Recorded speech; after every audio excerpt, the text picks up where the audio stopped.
Thank you, Mr. Chairman.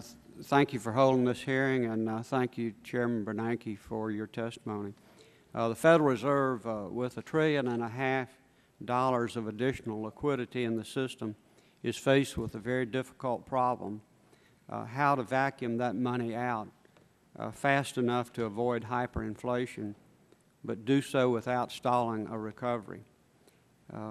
Chairman Frank, an exit strategy is made necessary in the first place due partially to a series of interventions by the Fed and the Treasury that were both unprecedented and highly controversial, the most questionable of which was the use of 13(3) authorities to rescue individual firms and their creditors under the doctrine of too big to fail.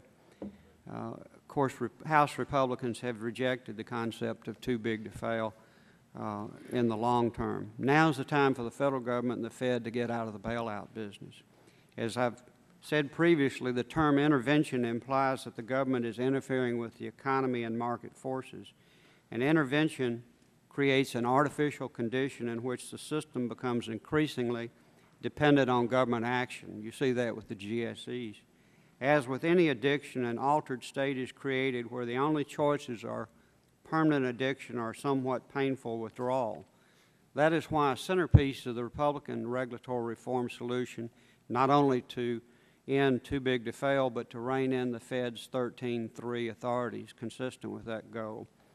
To his credit, Chairman Frank has incorporated several of these ideas in the regulatory reform bill that passed the House in December.